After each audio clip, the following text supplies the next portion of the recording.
My name is Shannon Scriven, and I'm a career and education outreach specialist for Pflugerville, Manor, and Elgin ISD. And like I mentioned, today we're going to be discussing our dental assistant and dental hygienist. So let's go ahead and move into the presentation for today. So now I want to welcome our panelists. I'm so excited for our group of panelists that we have today and to share with you all. So first we have Daniel Lopez. He is the community outreach coordinator with Capital Idea. So thank you, Daniel, for joining with us this morning. Um, Thank you. And then we have Jacqueline Jackson. She's the Dental Assistant Program Director with the College of Healthcare Professionals. Again, thank you, Jacqueline, for being here with us this morning. And then we have Gloria Cantu. She is the ACC Healthcare Coordinator with Austin Community College. They have a lot of great information to share with us this morning. So, like I mentioned, I'm so excited to have them on our panel today. All right, so what is on our agenda for today? So we already did our welcome and our introductions. We had our panelist introductions. Right after this, we're going to jump straight into a poll. So we just want to gauge who's in our audience today. Are you a director? Are you a teacher? Are you a high school student? Maybe you're a job seeker. We just want to know who's sitting in our audience today. Next, we're going to go over some labor market information. And then we're going to jump right into our questionnaire, which is for our panelists. Next, we're going to have an interactive portion of the presentation. We'll move into the Q&A section. Then we'll go over some spring updates, and then we'll close it out with a little bit of currently hiring for dental assistants. So we see Smile Brands, which is at 53 open positions. And this is also in the Austin metro area, in case you're wondering where the data was, like what location it's pulled from. And then next is Specific Dental Services Incorporated, American Dental Partners, American Family Dentistry, Heartland Dental, and I'll allow you to read through the rest of the list that we have on our screen. But you're able to see, for example, if you're a current student and as a dental assistant, you may be wondering what occupations are out there and which companies have the most open positions. So this information will be extremely helpful for you. And I'd also like to point out that we will be sharing this slide deck with you at the end of this presentation. So you'll also have all this information as well. All right, so moving on to our next slide. And this information is also based on dental assistant as well. So on the chart to my left here, we see a graph that shows dental assistant in the middle, and then it shows jobs on the outer rings of dental assistant. So the circles that are closer to dental assistant are jobs that are closely related to that field. So maybe you want to become a dental assistant, but you are looking to basically climb the ladder. You're looking to move up in the field of after becoming a dental assistant. If that's the case, you can move into becoming a dental hygienist, or you can also move into becoming a dentist or orthodontist, which is slightly similar to a dental assistant as well. Maybe you are interested in something in the medical field, but you don't necessarily want to become a dentist or you don't want to work in the dentistry. Then there's other careers such as phlebotomist, which is not very closely related to a dental assistant, which is why it's very stretched on the outer ring of dental assistant. There is veterinarian assistant, physical therapy aide, radiologic tech, and medical assistant. So again, these are other jobs that you can explore inside the healthcare field.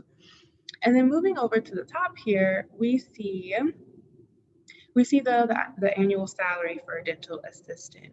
So the median annual salary is 33,000. And then on the upper end, we can see about 37, and on the lower end, we see about 28. And then on the bottom here, we see the job postings in the last 12 months. So we look at this number 837, and we can automatically know that dental assistant is extremely in demand. There's so many openings, and there's a need for the industry right now. And then the time to fill is 43 days. The projected growth is about 22% over the next 10 years, which is pretty good because, like as I already mentioned, it is a job that is currently in demand. Okay. All right, next I'd like to talk about our dental hygienist. TOL, or our ladder, as we like to call it. So as I mentioned before, if you are interested in becoming a dental assistant, there's ways that you can typically climb the ladder. So there's ways you can move up into the career pathway. So you can typically start off as a dental laboratory tech. And as entry level, you can make about $16 an hour. And as a median level, you can make about $25 an hour. And we call it entry level because it typically does not require any post-secondary education. As we can see here, you just need your high school diploma, and you have to have on-the-job training. And then once you've worked in that field, you can move into a dental assistant position. And this is what requires that post-secondary degree award. And they make about $15 an hour for entry level and about 20, or we could say about $20 an hour for median level. And then moving up the ladder more, we have the dental hygienist, which again requires post-secondary education. Entry level is about 32, median level is $42. And then at the top of our ladder, if you really love the industry of the dental field, then maybe you really want to become a dentist. And this obviously does require a little bit more education than the other three that I mentioned. But at entry level, they make about $40 an hour. In median level, it's about $83 an hour. Okay.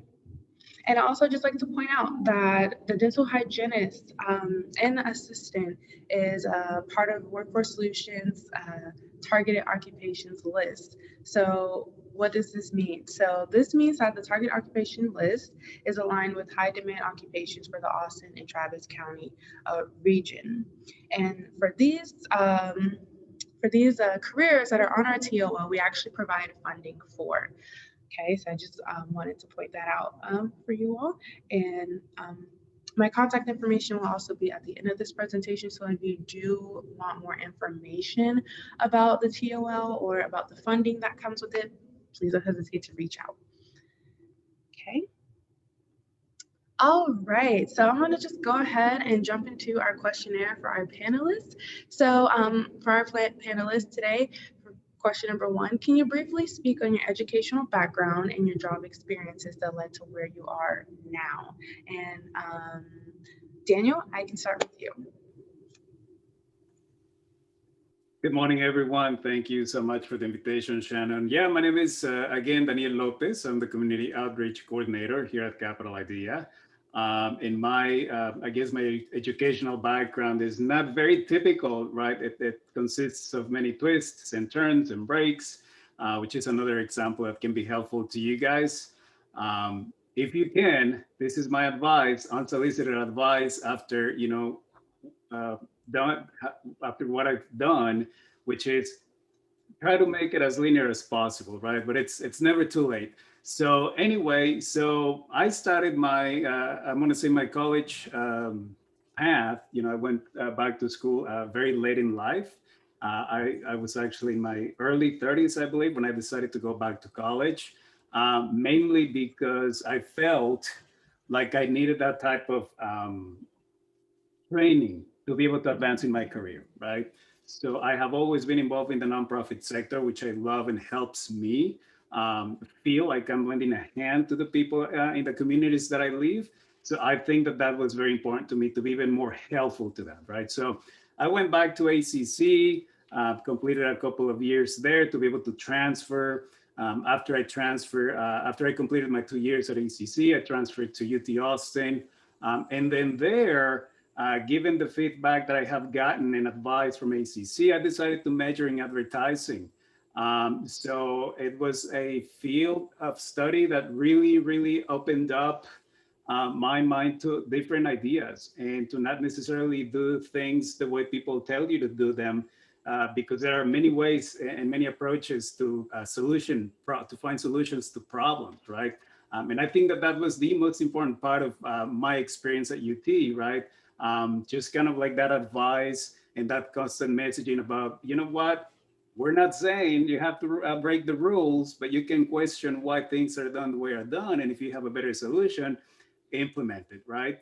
So from then I graduated and then I went to work for my current employer, Capital Idea, because of the mission, right? So Capital Idea, what we do is we offer full scholarships to people like yourself who want to go, after graduating from high school and continue your post-secondary education, which once again, remember this, if you take anything out of my part here is to make sure or fight hard to make sure that your education is linear. Don't take breaks because sometimes 1 year can become 10. And I'm telling you, it's always great. Uh, but looking back, I wish I would have just continued right after high school. So anyway, to get back on track, that's the reason what attracted me to my current employer, right? Because we're always helping people that are now in the situation I was several years ago, trying to help adults who are struggling, who maybe are doing jobs that are not very pleasant, right?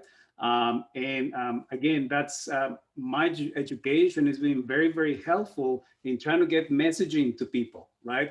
And try to find solutions to find, for example, families who are struggling already to convince them, right? That Capital Ideas offer them a solution to make sure that their struggles become less hard, right? If you will.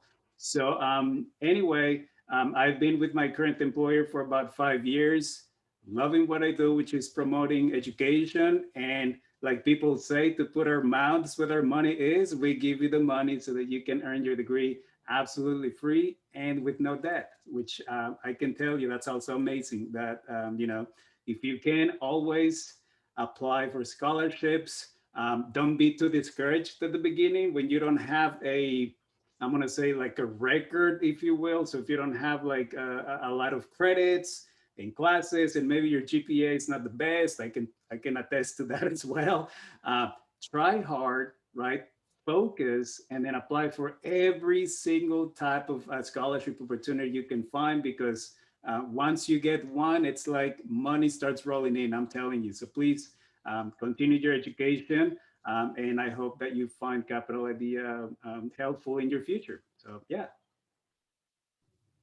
Perfect. Thank you so much, Daniel. Scholarships are amazing. I wish they were promoted a lot when I was in high school. All right, so we'll have Jacqueline and then Gloria. Good morning, everyone, and I'd like to thank you, Shannon, for this opportunity as well to be able to speak on this panel. I'm truly honored. My educational background, it goes back to where I was working with, I had to make a decision. I was working at Dell, and the department that I worked for once upon a time decided to outsource and send that division that I worked in to India.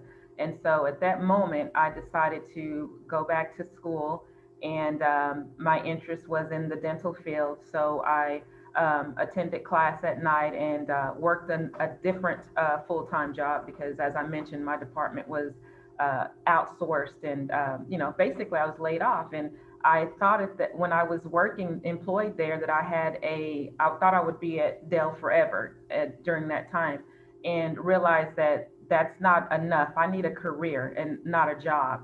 And so by going back to school, I went at night as a dental assistant and was able to graduate that program and began working in the dental field, starting off as an assistant. And the path that I was able to journey on allowed me to ultimately end up working for an oral surgeon. And I was in with the oral surgeon. I would say I worked for the oral surgeon for about 5 years, and that afforded me the opportunity to work in the hospitals and go in there with the surgeon that I was employed with because he was on call and he had certain privileges in hospitals. I didn't see myself in that, and I was so excited and amazed, and I didn't take it for granted because I was like, wow, here I am in the hospitals assisting or observing on cases that warranted whatever that patient, landed them in the hospital, and just being able to be in that environment. So that fueled my curiosity even more for the dental field. And then at some point, I decided I wanted to give back. And my way of giving back was becoming a teacher. And so I applied for a position at the College of Healthcare Professions, and I have been here approximately 10 years now. And so I educate those that have an interest in dental assisting or the different areas of the dental field to be able to go out into the dental field and offer their service and assist patients, assist with patients, with the hygienist, with the dentist, with anyone that's in that field. Just teaching the assistants that they assist all the way around. So that is how I ended up with the dental field, and then in the career that I'm in as a started out as an instructor and now the program director.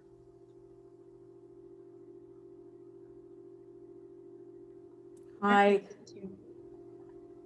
Thank you. I'm Gloria Cantu. Thank you so much, Shannon, to everyone to allow me to be on this panel this morning. And thank you for everyone that's listening and viewing this presentation. But I started off, born and raised here in Austin. And so I went to Texas State University right out of, I graduated like on a Friday night from high school. And that following Monday, I started, at Texas State. And so I wouldn't recommend that because I only did like 2 semesters and that was like, it was just too soon. But I ended up eventually going back. But before I went back to Texas State, when I got out, I went into EMT school. And so I finished that and I did EMT on the bus for like 2 years in the Austin area. And then I decided to go back to school. But I was kind of like in the same boat as Daniel. When I went back, I was like a good 10 years older than the average classmates. But yeah, but it was fine for me. My lessons that I've learned over the years with every job that I've had, for example, the EMT, I learned that every situation is going to be different than when you go into someone's home, someone's house to pick them up, to take them to the emergency room, that every situation is different. I became very more observant. That helped me when I went into Texas State and I decided to go get my bachelor's degree in respiratory therapy. I noticed my skills were a little more tuned in as far as when I went into the clinical rotations for my degree. I was a little more observant. I noticed that students have the tendency, and even more so now, everything's electronic, the monitors, everything. They look at the monitors for the heart rate, the blood pressure, instead of kind of first looking at the patient when you go into a patient room and seeing how the patient actually looks, how they feel. Do they look anxious? All those things over the years with my experience and everything has really helped. Same thing with, dental. There's a lot of, and we'll get that in another slide, but there's a lot of people that are nervous to go to the dentist's office. So things that you can kind of pick up on, and but I've always enjoyed helping others, and I've always been interested in the healthcare industry, and looking back at all my jobs, everything's been in healthcare. But yeah, that has been my route, and I enjoy it.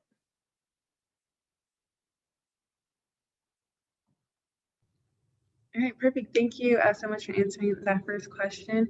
Moving into our next slide here, we have some pictures that Jacqueline shared with us. So Jacqueline, if you'd like to just briefly explain what we're seeing in these pictures here. Sure. What you're seeing is some of my students participating in National Dental Assistance Week. We recognize it once a year, and it's usually in February, I believe. I don't want to get that wrong, or the beginning of March, I'm sorry. And so what we did was we made, just to make it fun, and every day we would come up with an activity or something for them to do and recognize them in their, at this point, they're not full, registered dental assistants, but in their journey or their education to become dental assistants. And every day we would come up with an activity. So here, one of the photos, you're seeing them partake with apples. We cut them into slices to represent the lips, and then marshmallows to represent the teeth. And so they were able to enjoy those snacks during their break.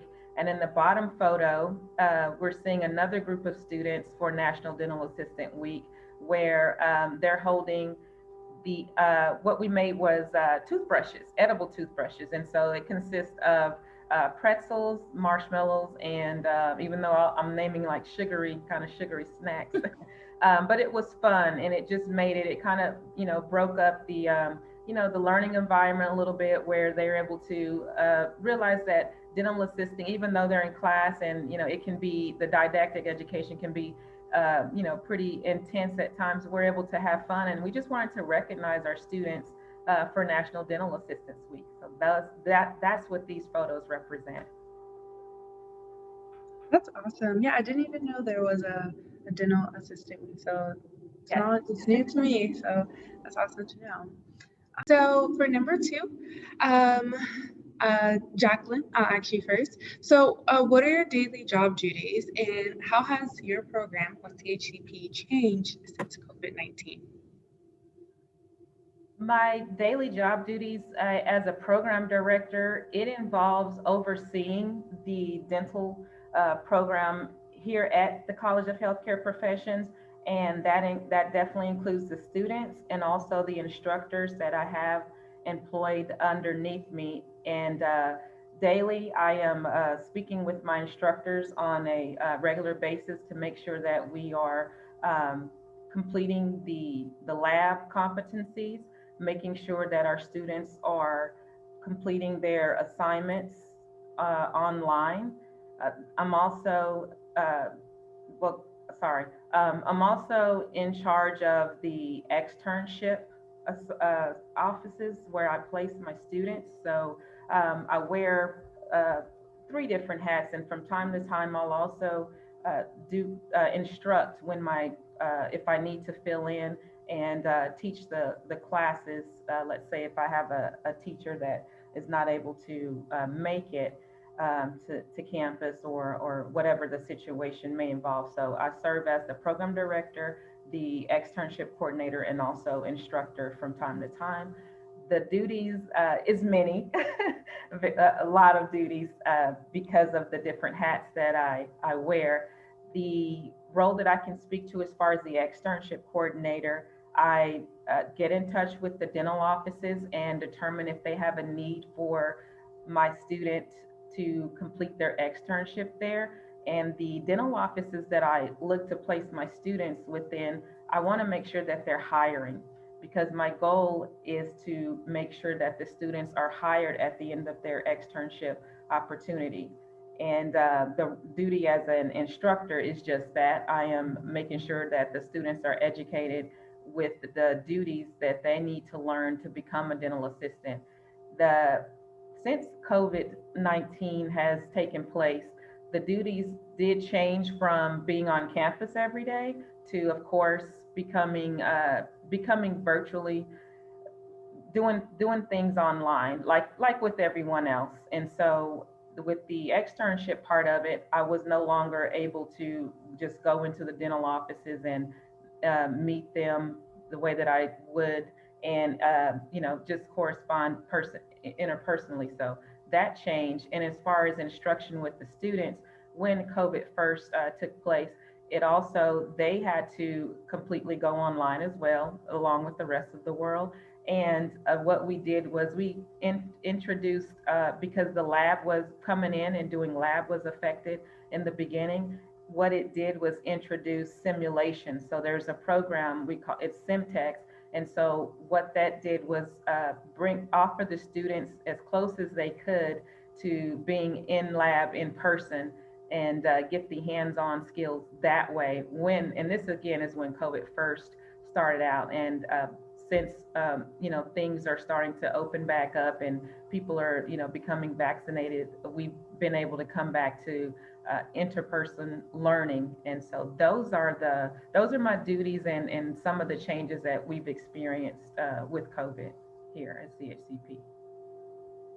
Thank you, Jacqueline. I'm glad to know that some of the students are able to now be back on campus. So that's wonderful news. Daniel, so same for you. What are your daily job duties, and what are some things that changed at Capital Idea since COVID-19? Yeah, of course. Thank you. So, the my job duties are very day to day and very fun. That really is what makes my job fun. But just to give you specifics, I am in charge of, for example, leading these types of presentations on behalf of my organization. But not only with partner organizations like Workforce Solutions, but we also do it for ACC, for students who are interested in our program. We have sessions that they can come in and learn everything about the program. I do it for staff members and other colleagues from different organizations to make sure that they are aware of the services we offer. I'm also in charge of producing some of our social media content, creating marketing and advertising campaigns for our program. I am very involved also in creating partnerships with other sectors, including the public sector, the nonprofit sector, the education sector, the private sector as well. And the one of the components that was taken away that I missed the most, and I'm hoping that we can come back at some point, and it sounds like we will be coming back soon, is I used to be also at a lot of public events, things like community fairs, health fairs. I miss a lot the college and career fairs that the local school districts put together, right? So that kind of went away, but that was also part of my job. As you may hear, I'm not a native English speaker, so I'm in charge of all the Spanish communication going out. I oversee that as well for my organization. The other thing is that how that changed or how we were able, or I'm not going to say forced, but kind of like challenged to change our things. We basically moved everything to online, right? So our application process was very involved and require our students to basically take a couple of maybe 2 to 3 trips to our office to complete the steps.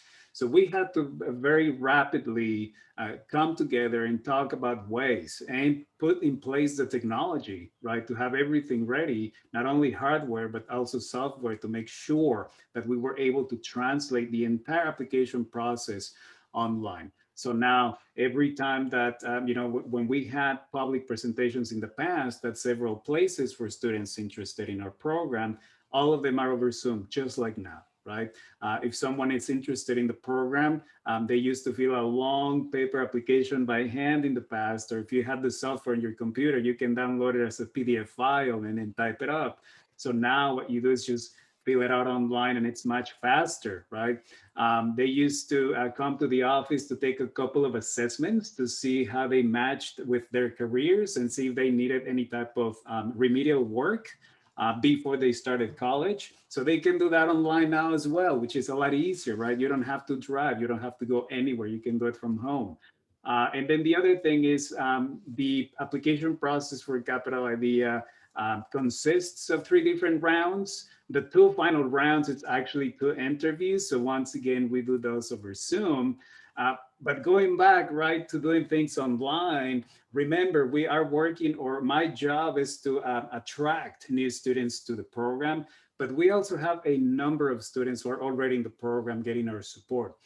So, just like many of you guys, especially you're in school, you might have found out earlier or learned that it was kind of difficult, right, with Wi-Fi, with not having the right computer. So at the very beginning, that was also one of the things that we changed and offered the support to our students, where we provided them with the resources necessary to improve their Wi-Fi connections. And if they needed a computer, more upgraded computer for them to be able to attend their classes, we also helped them with that, right? So I'm gonna say that I'm not really sure how to put this, right? It definitely wasn't a blessing in disguise at all. I think there was a bit of a positive, not even a silver lining, right? There was a positive change or evolution that we experienced as an organization. And that is that we're gonna keep a lot of these, we're gonna add a lot of our online components. We're just gonna keep them going, right? And it's gonna just become another very important part in regards to how we conduct our business and operate to make sure that we serve even more people. Thank you, Daniel. All right, so Gloria, how has ACT dental program changed since COVID-19?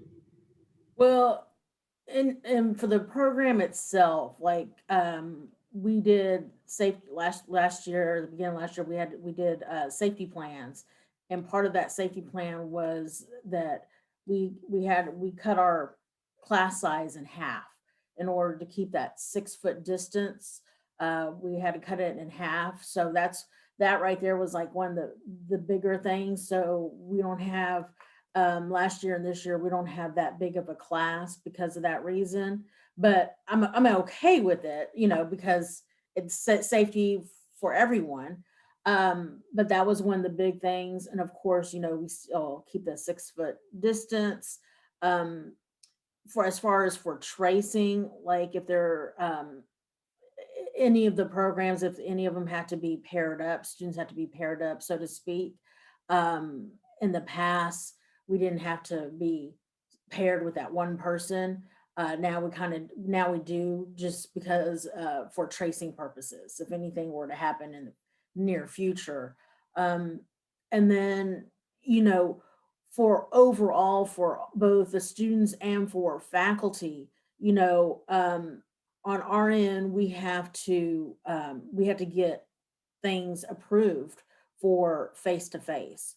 So we cannot just, in the past, kind of a little bit like Daniel was talking about, in the past, students can come in, knock on the door, say I have some questions about dental assistant, and I could assist them there. They have questions about the application process, I could help them. But now, we're working from home just like everybody else. And so we've had to learn how to do that, work from home. We've how to communicate through Zoom or any other way, with the student as far as helping them with the process. For some people, both students and faculty, that wasn't an issue, but for some, for the technical, doing Zoom, things like that, it could be, and for students as well. Matter of fact, just last week I had a student asking, can I come in and drop off the application? I'm like, no, unfortunately you can't. You have to send it to me via email, because the campus isn't open to the general public yet. So that's how it's changed it for us. um, Also, as far as running it, I don't know if Jacqueline or Daniel's the same issue, but I've noticed, initially working from home, when you're trying to, if I have to ask a question from someone from another department or even within my department, normally I could just walk down the hallway, ask them, come back to my office, send the email to the student or to the person in the other department that was asking. Now it's kind of a waiting game a little bit. Not that it's bad, but it's not as quick as a response that I need.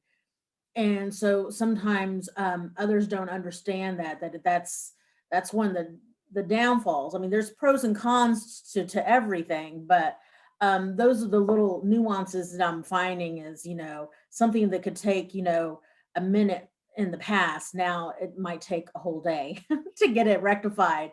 But it's a learning process. We had to get educated. We had to, for the dental assistant program, we had to convert it to online as well. And we even have some hybrid where it's part online and then part in person, because at one point, certain classes, they have to have some hands-on training. So, but there are some classes for sure that can be 100% online. So, juggling with things like that. And again, students learning online, but that's the same. That's with kids that are in elementary school, high school. Everyone had to learn distantly, and so the little ones, it might be a little bit easier for them. Again, for mothers, I'm sure it's a pros and a con, and fathers too, with having the kids at home, but uh, in learning. But that's a process that the good thing is everyone's um, been very nice through this whole complete turn ourselves upside down with this process that COVID has done for not only us, but everyone in the world. Everyone's been very nice and very helpful in understanding that, our process might be just a little bit slower, but it's still there. So um, kudos to everyone being so kind. Kindness goes a long way. Yeah, thank you, Gloria. That is very true. Kindness is a lot, especially during times like this. Mhm. Yes. All right, so for Jacqueline and Gloria, Jacqueline, you can go first. So, what advice would you give high school students to prepare for a career as a dental assistant or hygienist? And what would you say are the top three skills needed? The advice that I would give them is to, one of the things I share with my students that are in class is I let them know that they don't have to be perfect. I let them know that they are going to most likely make mistakes when they're out there because they're learning and this is new to them. And to do it afraid, do it nervous, but as long as you do something, and the have an interest in it, and it's okay if you may not be sold on it 100%, because there are different areas within the dental field as far as being an assistant that they may feel that they are that their interests may serve, because of the 9 different areas.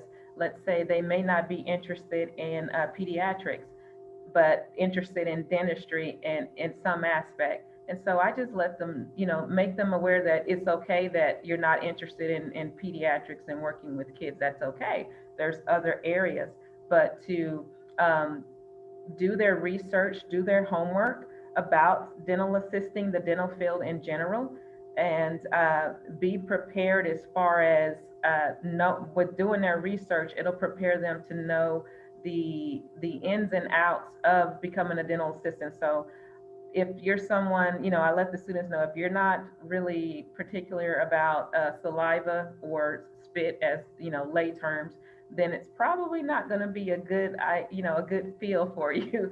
Or if you're kind of squeamish when it comes to blood, it's probably not, necessarily. If you're going to be a clinical dental assistant, then you got to realize that you're going to see that type of, you're going to see those different, fluids, and if you're okay with that, then hey, this might work for you. But if not, there's also aspects of the front desk.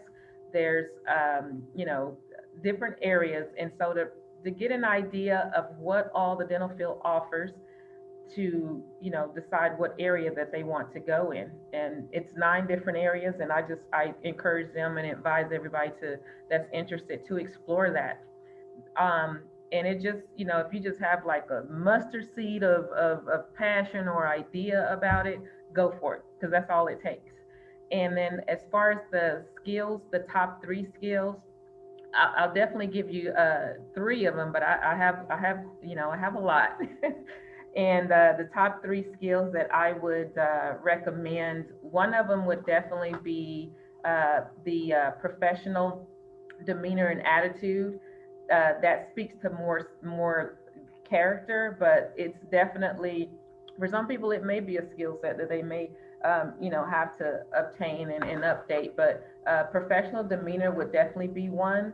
The You want to be the second one. I would recommend that being an excellent organizer, excellent with organization, because that's definitely a plus. You need to know with dental, you're working with a lot of small objects and parts from time to time when we're, it just depends on the procedure. You need to be able to know to put things back where they were, and just be on top of that, because when you become a dental assistant, you can also move up and become the lead or head dental assistant, and organization would definitely serve as a plus. And in general, just not to be the lead. And then another skill, I would say, detail oriented, need to pay attention to the small things. And you could be assisting in the chair with the dentist, and let's say you notice a tear rolling down the patient's cheek, and the dentist may not see it because they're focusing on this small area, which is the patient's mouth, and they're inside doing whatever procedure that it is that you guys are working on. But you happen to notice a tear rolling down the patient's cheek, And at that moment, because you're detail oriented and you're paying attention, it could be where you just, you just ask the patient, how are they doing? Is everything okay? Or you grab a Kleenex and just wipe that tear away. The small things that you notice and pay attention to and act upon. And then I know it's three, but I'll throw in another one: the ability to multitask. I think that's key as well. You're going to be, when you're chairside assisting, you're transferring instruments, you're suctioning, you're paying attention to that little teardrop that's rolling down their cheek. You're also, making sure that you're 3 steps ahead of the doctor as far as what they may need 3 steps down the road. So, multitasking physically and mentally, because you have to stay atop, stay ahead. Those are, I know it said three, but I gave you four. Thank you, Jacqueline. And just briefly, Gloria, would you agree with what Jacqueline said as far as the skill set goes? Yeah, real quickly, she said two the same. Some of the advice I was going to give, like the students should have a good demeanor, be willing to be a team player because you're going to be working with a team, meaning the dentist, dental hygienist, other dental assistants, front desk, etc. So be able to be a team player, work well with others, that same as team player, and just realize not all teeth are made the same. So you got to remember when you're going into this field, if you're coming across someone who has beautiful amount of teeth all the time, and you're like, oh, that's what yeah, I would love to work. Realize you're going to be working the gamut, and it's not just perfected teeth. It could be someone coming in for an issue, and it might be gnarly. So you got to be willing and able to handle things like that. And then as far as skills, same thing, detail oriented for sure. Also, calming presence. Like I said before, some patients, they're terrified of the dental office for whatever reason. So to have that calming presence and to kind of, that blanket, that calmness, and the patients will pick up on that for sure. And then willingness to help others, and that's just general with healthcare. I feel being in different healthcare shoes, that you really want to be there to help others, is the bottom line as well. Compassion, definitely. Yes, yes, compassionate, especially during these times. Absolutely. Definitely. Thank you. Thank you for pointing out that not all smells are the same. It's true, but I didn't even think about it myself. All right, and Jacqueline, so how would you say students are prepared for a challenging experience um, to enter the workforce as a dental assistant?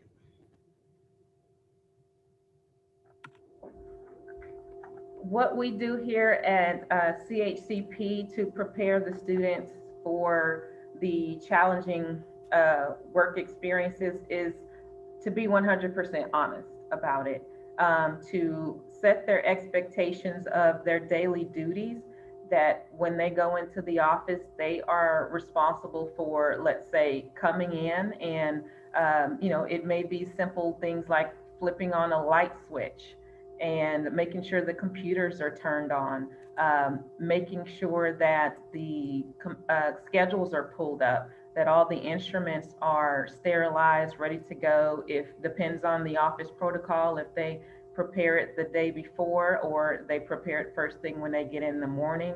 All offices are different. And also to make sure that they understand that they're dealing with people, and the people that they're dealing with are their patients, and those patients may present with challenging experiences. You're going to have some patients that are fine with being there at the dental office and they are okay, it's routine, they go on a regular basis. And you're going to have patients that may be very apprehensive, kind of like with Gloria was saying, you have to have compassion. It may be a situation where they haven't been to the dental office for quite some time.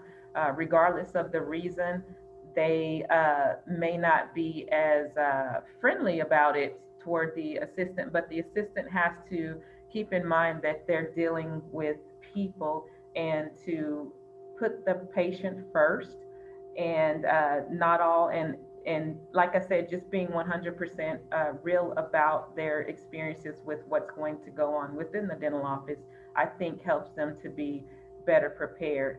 Also, letting them know you can be working it within on a procedure, and let's say it for whatever reason it switches from a filling to a crown. And so, what you have to do as a dental assistant, that presents its challenges because your mind was set to do the filling. You have all the materials out to do the filling, and at some point, that is not what's needed. And you may have to switch up in the middle of the procedure to now go get the materials needed to uh, proceed with the crown. And so that involves to be able to think outside the box, think on the fly, be ready for change because things can happen for you in a moment's instance.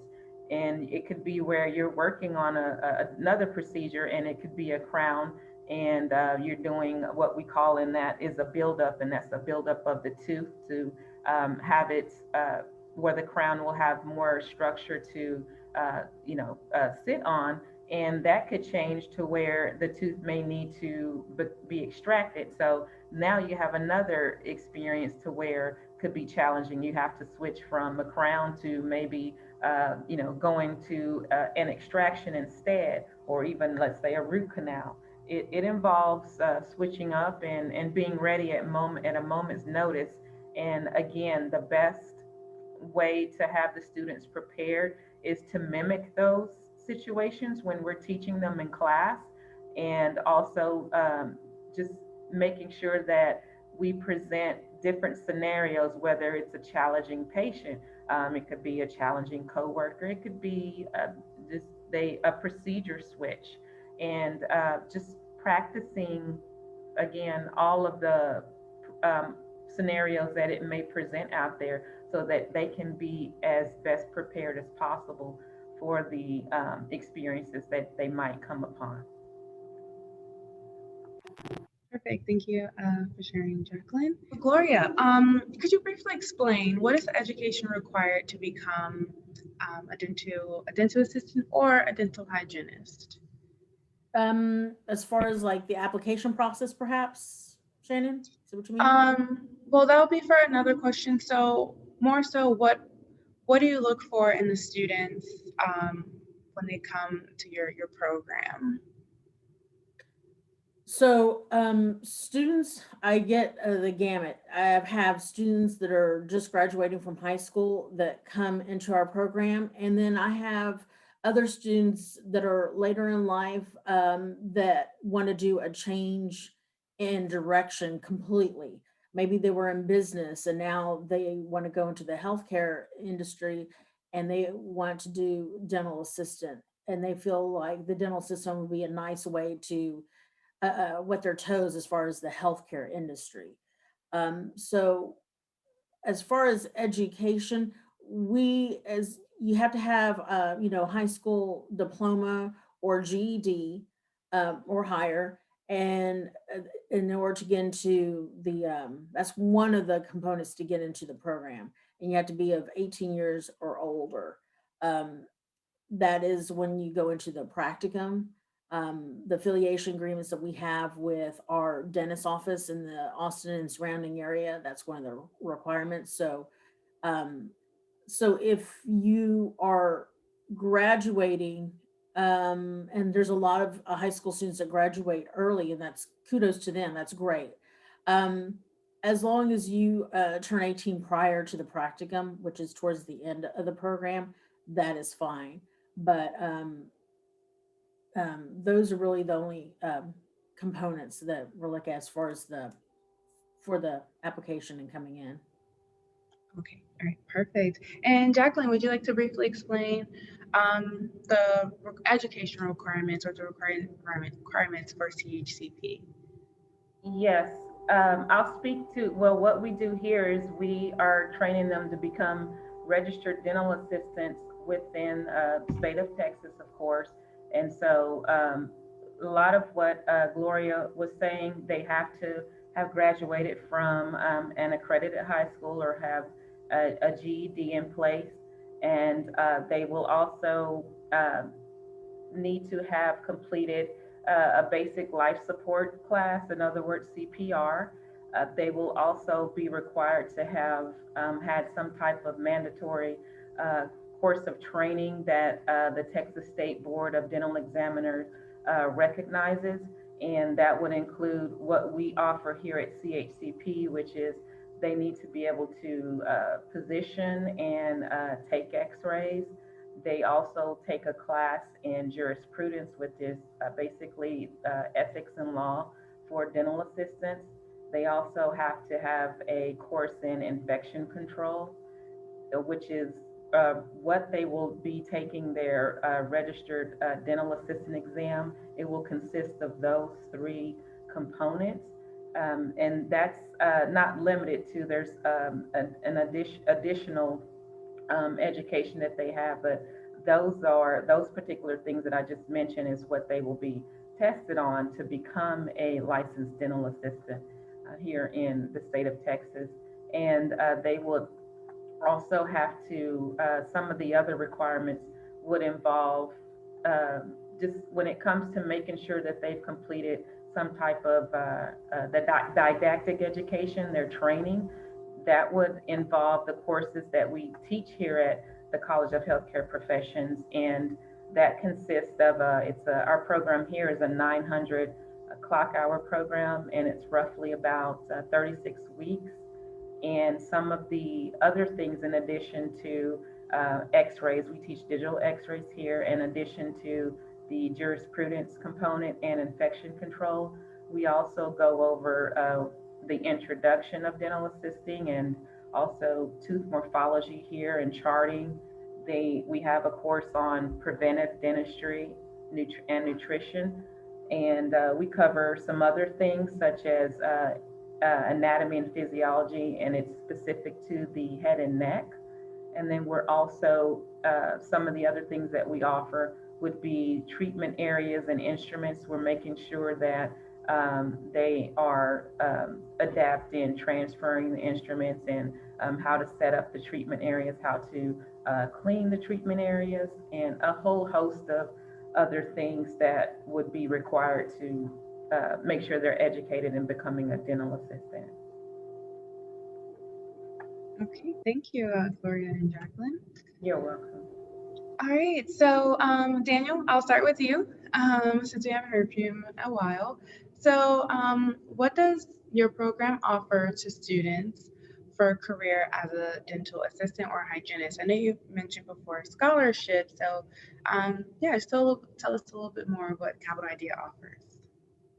Yeah, absolutely. So the organization, my organization, Capital Idea, basically offers three types of supports, I guess. The components of the program include lots of financial assistance for students, including the funds to pay for their entire degree at ACC. They are our main academic partners, so all of our students attend ACC, while Capital Idea offers to pay for their educations, right? So that's how it works.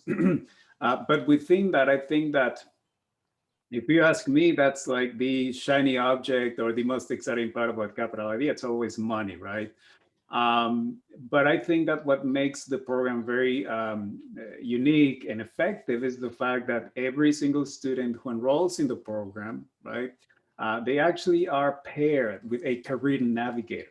And this is just in addition to the wonderful services that ACC already offers, because you have a lot of tutoring, a lot of academic advising. You have other components as well at ACC. I think they're doing a wonderful job, including the Student Support Center and the newish, and maybe Gloria can correct me, sort of the newish mental health center that they are working on or kind of like making more available to students.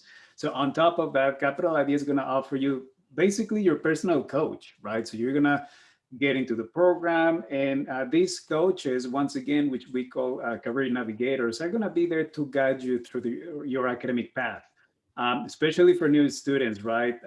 It's not always easy or, to ask for help or to know what's next, or to keep up with all the calendars of all the other things you need to keep up with, including, for example, financial aid, right? So that's one of the advantages of the Capital Idea program, that if you want to apply for other scholarships and for financial aid through the FAFSA, you can definitely do it, right? So you can get all those additional funds to be able to basically supplement your income while you go to college, and try to do it at least part-time, right? Because we will fund that. So your navigator is going to help you navigate the FAFSA system. They're going to keep track on your classes, making sure that you are taking the classes you are supposed to take to complete your degree. Their jobs there is to make sure that you graduate successfully. And for that, they're going to do anything in their power to help you out and help you solve maybe external problems that might get in the way or endanger your graduation, right? And I think that, again, that's one of the most important components. When it comes to specifics about dental hygiene or dental assisting. So our students, or our program, always encourages students to go for the top credential they could get, right? So at ACC, it would be dental hygiene, but we also are very supportive of students who maybe want to take a break and maybe stop and obtain their certifications as dental assistants, so that they can just join, right, the workforce in town. So for that, and to make sure that our students, once they graduate, find employment as soon as possible, right, we offer them also career placement acceleration services. And what that is basically we help our students to maybe go over the resumes with them, making sure that they're looking a little better, or giving pointers as to how to put together a more, I guess I'm gonna say more standard, depending on the field, right, resume. Give them advice on how to put together a cover letter, because that's really hard. And I don't know about all the adults here, but I'm gonna tell you, putting together a cover letter is a lot harder than you think. That's in my opinion, is the hardest part. You know, you can always add, take away, format your resume very beautifully, but putting together with a letter that resonates, right, and that sets you apart from 100 other applicants for the same one position is really hard, right? So we can help you with that. Also, we all are different when it comes to interviewing, right? So if you feel like your interviewing skills can be improved, our coach, right, our placement coordinator coach is going to help you sharpen up those skills. So once again, you shine, right, at the time when, again, you are one of 100 people fighting for that one position. So we basically connect you with local employers. So I'm sure that a lot of, I don't have the specifics, but I'm sure that a lot of the, we have connections with a lot of the employers that Shannon shared this morning earlier in the presentation, and all of those employers. And more importantly as well, we offer you, right, through ACC, basically world-class education. So, you know, again, that's specifically to those students who are looking into that. We are going to ask you, I'm going to say, if you're interested in the program, I'm going to say that we're going to want you to say that, that you want to become a dental hygienist. But we understand that life happens, and really our minimal goal is to make sure that you obtain your dental assisting certification. So I don't know if you want me to expand on more than that. And, you know, I try to make it as specific as possible for you guys for dental hygiene. But again, as an organization that, you know, helps a broad group of students, is kind of difficult.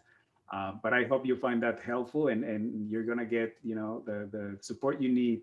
And it gets more specific after graduation when you meet with our placement coordinator.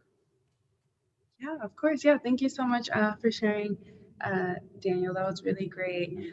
For Jacqueline and Gloria, for this question, could you more so tell us about what assistance do you provide to students once they are no longer students per se, like once they graduate? Do you also offer like career placement services for your students as well through your programs? I can inform you that what part of my job as the externship coordinator is to place them within a dental office that's hiring. So hopefully that is their long-term home. And if that is not the situation, then I then direct them to the career services department, and so that we then look to place them within a dental office because they weren't hired from their externship, which is a requirement of the program. They have to complete 180 hours within the dental office. And the unique thing about CHCP is that we offer lifetime career assistance.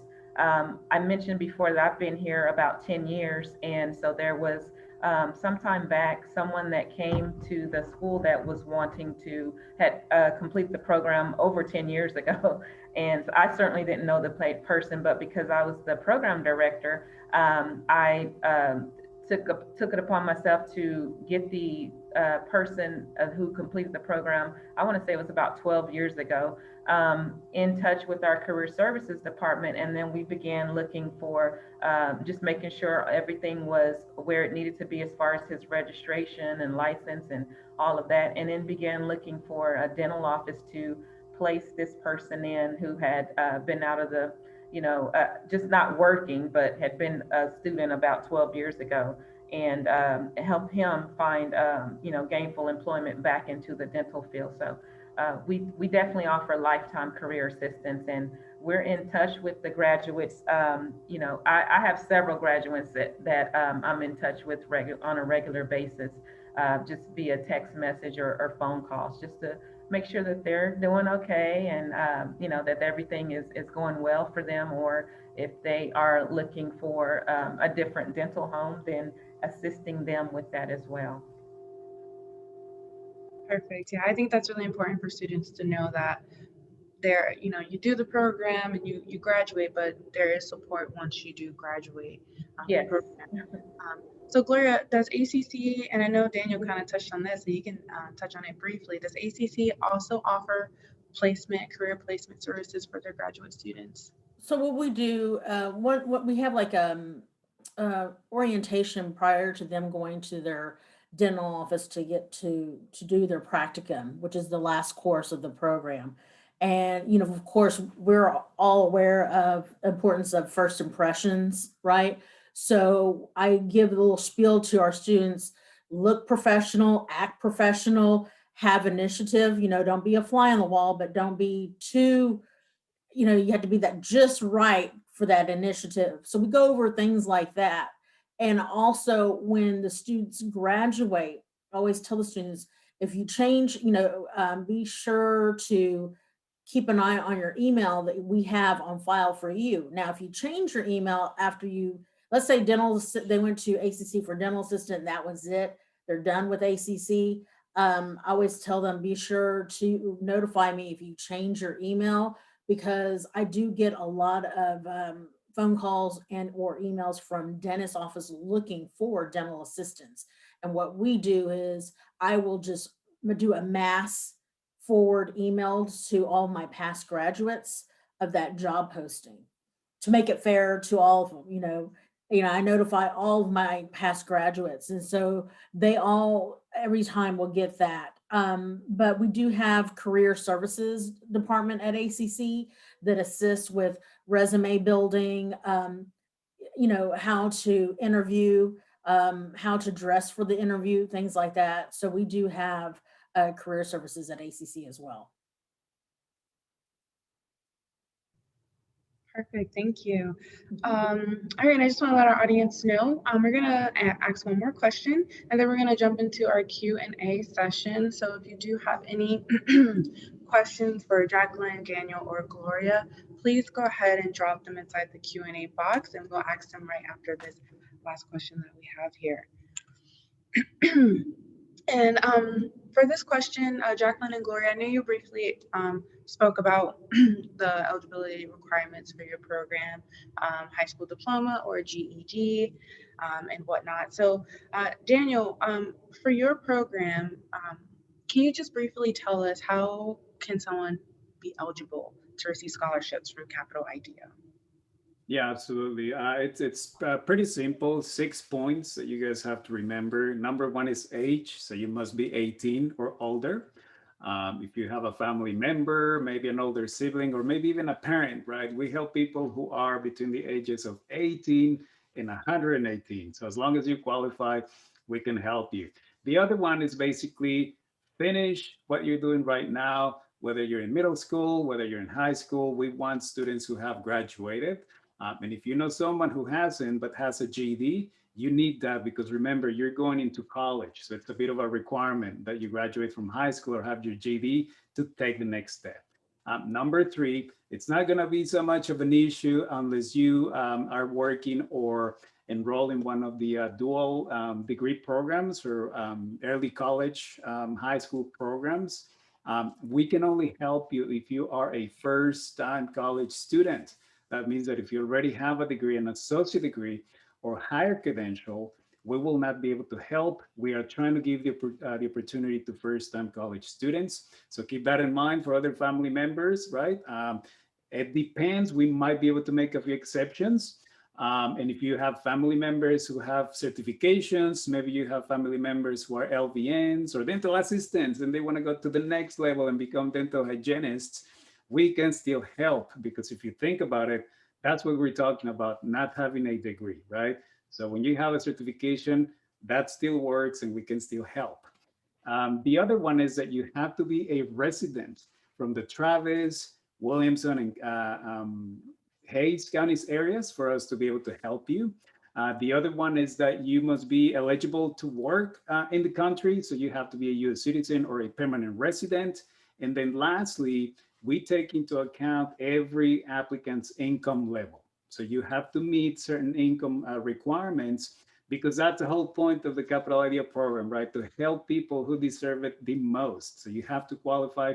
It makes no sense if you're offering the program to wealthy people, right? You will agree with on that with me.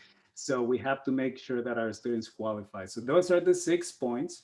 And I know it's kind of a lot of information, but you can always find them on our website, capitalidea.org/qualifications.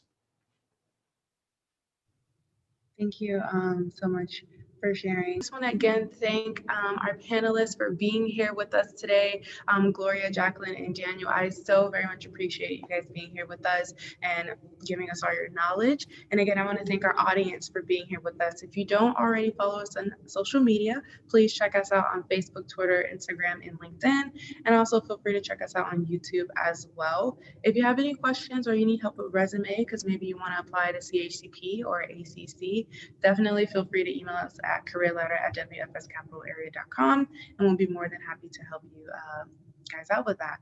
And like I said, thank you all for joining with us.